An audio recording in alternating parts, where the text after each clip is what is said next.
Selamat pagi anak-anak. Bagaimana kabarnya?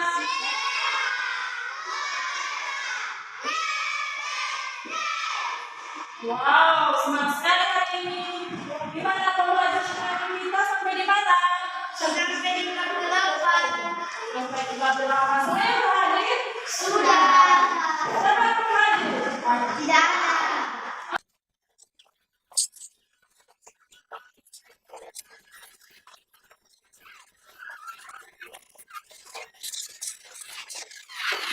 ada.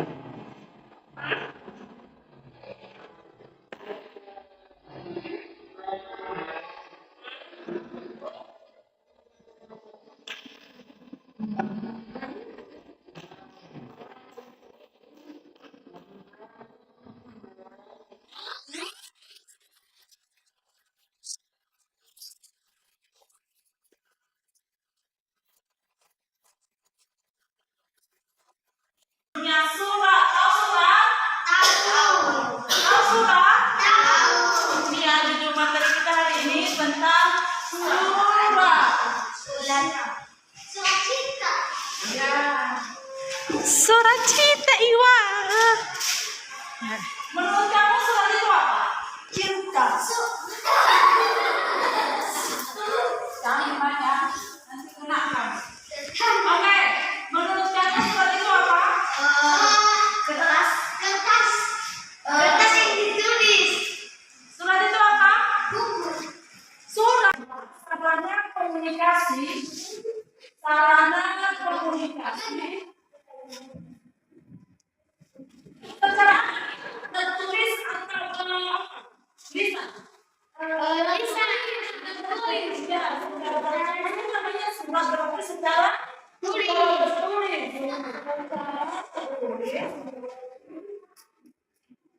Untuk apa? Untuk Menyampaikan apa ya? Menyampaikan informasi.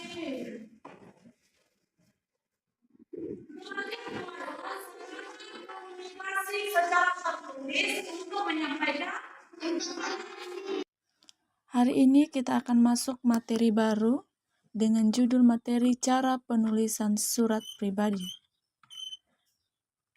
Surat adalah sarana komunikasi yang digunakan untuk menyampaikan informasi tertulis oleh suatu pihak kepada pihak lain. Atau surat adalah sarana komunikasi secara tertulis untuk menyampaikan sebuah informasi. Informasi dapat berupa pemberitahuan, pernyataan, perintah, permintaan atau permohonan beserta dengan laporan.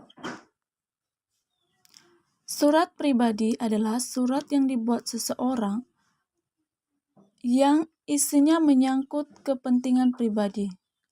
Surat pribadi digunakan untuk komunikasi antara anak dan orang tua, antar kerabat, antar sejawat, dan antar teman. Bahasa dalam surat pribadi tidak harus resmi tetapi sopan dan jelas. Surat pribadi ya. Pernah baca surat pribadi? Tidak. Yang namanya aja pribadi berarti berapa orang? Satu orang. Orang gimana dari surat? 10 orang. Surat pribadi antara aku dan kamu. Dua. Dua orang ya surat pribadi. Menurut kamu surat pribadi itu apa? Berarti Surat pribadi itu apa? solusi. Oke, surat pribadi adalah Surat yang dibuat seseorang untuk kepentingan pribadi. oke betul. Kalian satu dua.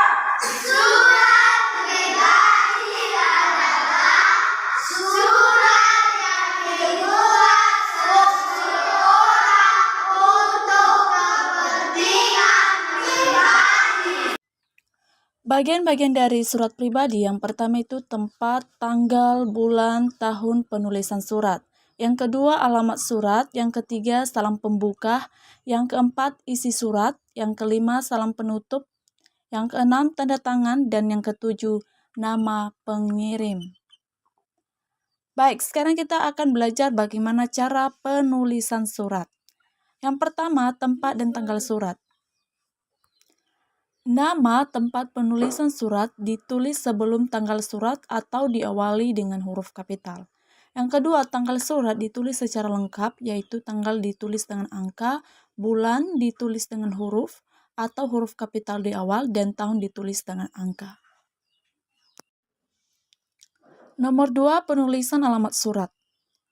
Alamat ditulis di sebelah kanan atas atau terletak di bawah tanggal bulan dan tahun surat. Yang kedua, nama diri penerima diawali huruf kapital pada setiap unsurnya, bukan menggunakan huruf kapital seluruhnya. Yang ketiga, penulisan alamat penerima surat harus lengkap dan jelas. Yang ketiga, penulisan salam pembuka. Penulisan salam pembuka ditulis dengan huruf awal kapital atau dengan hormat. Pada akhir salam pembuka dibubuhkan tanda koma, bukan tanda titik atau tanda titik 2. Contoh lain ungkapan salam pembuka itu salam sejahtera, salam persahabatan, saudara yang terhormat, ibu yang terhormat, atau bapak ibu yang terhormat. Yang keempat, cara penulisan isi surat. Isi surat merupakan inti dari surat, hal-hal yang akan disampaikan. Secara garis besar, isi surat terbagi atas 3 bagian, yaitu yang pertama, paragraf pembuka. Paragraf pembuka mengantarkan isi surat yang akan diberitahukan. Misalnya pemberitahuan, pertanyaan, pernyataan atau permintaan, atau hanya sekedar menanyakan kabar penerima surat. Yang kedua, paragraf isi. Paragraf isi mengemukakan hal yang perlu disampaikan kepada penerima surat. Isi surat harus singkat, lugas, dan jelas. Yang ketiga itu paragraf penutup. Paragraf penutup merupakan simpulan dan kunci isi surat dan dapat mengandung harapan penulis surat atau berisi ucapan terima kasih kepada penerima surat. Yang kelima adalah salam penutup. Salam penutup dapat ditulis di sebelah kiri atau sebelah kanan. Seperti salam pembuka, salam penutup juga ditulis dengan huruf kapital pada awal dan kata diikuti tanda koma. Contohnya wassalam, hormat kami. Nama pengirim. Nama pengirim surat ditulis di bawah tanda tangan dan salam penutup. Penulisannya diawali dengan huruf kapital dan tidak diikuti dengan tanda baca. Ciri-ciri dari surat pribadi yang pertama tidak memiliki kop surat. Hal inilah yang membedakan dengan surat resmi. Kedua, tidak memiliki nomor surat. Ketiga, menggunakan kata sapaan yang bersifat personal dan santai dalam salam pembuka maupun salam penutup. Kalimat dan bahasa yang digunakan tidak terlalu resmi dan cenderung menggunakan bahasa sehari-hari yang sering digunakan oleh penulis dan penerima surat namun tetap bersifat santun dan mudah untuk dipahami. Yang kelima, format penulisannya tergantung pada keinginan dan kepentingan penulisannya atau bersifat bebas. Berdasarkan isi dan sifatnya, surat personal atau surat pribadi diklarifikasikan menjadi 2 jenis, yaitu yang pertama, surat pribadi kekeluargaan. Adalah jenis surat pribadi yang isinya bersifat kekeluargaan. Contohnya seperti surat kepada orang tua, sahabat, teman yang dikirim untuk berkomunikasi dan biasanya memakai bahasa tidak baku dan ditulis dengan tulisan tangan. Yang kedua itu surat pribadi setengah resmi. Merupakan surat yang dibuat dan juga diberikan kepada pihak lain sebagai sarana komunikasi baik secara pribadi maupun organisasi atau instansi. Biasanya dibuat dengan bahasa yang sopan dan baku. Contohnya adalah surat lamaran kerja yang digunakan untuk keperluan melamar suatu pekerjaan dan juga surat permohonan yang digunakan untuk mengajukan permohonan kepada pihak lain seperti surat izin tidak masuk sekolah, surat izin tidak masuk kerja, atau surat izin cuti.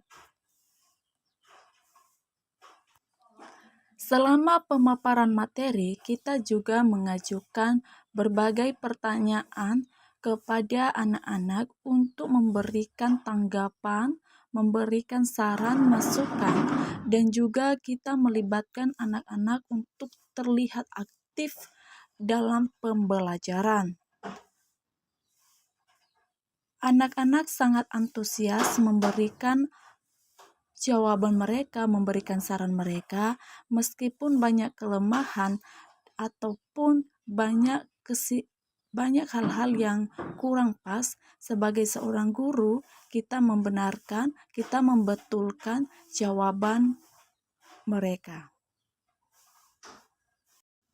Demikianlah pembelajaran hari ini tentang cara penulisan surat pribadi. Kami anak-anak beserta guru memberikan kesimpulan tentang bagaimana cara penulisan surat pribadi, apa itu pengertian dari surat pribadi, bagaimana cara penulisan salam pembuka, apa itu bagian-bagian surat, beserta contoh dari surat pribadi itu telah kami jelaskan. Hanya saja kami skip di video ini dan telah kami lampirkan di RPP kami. Demikianlah pembelajaran untuk kali ini. Mohon dikoreksi. Sampai jumpa untuk materi selanjutnya. Telah kami sampaikan apa judul materinya. Demikian pembelajaran hari ini. See you, bye-bye. Terima kasih.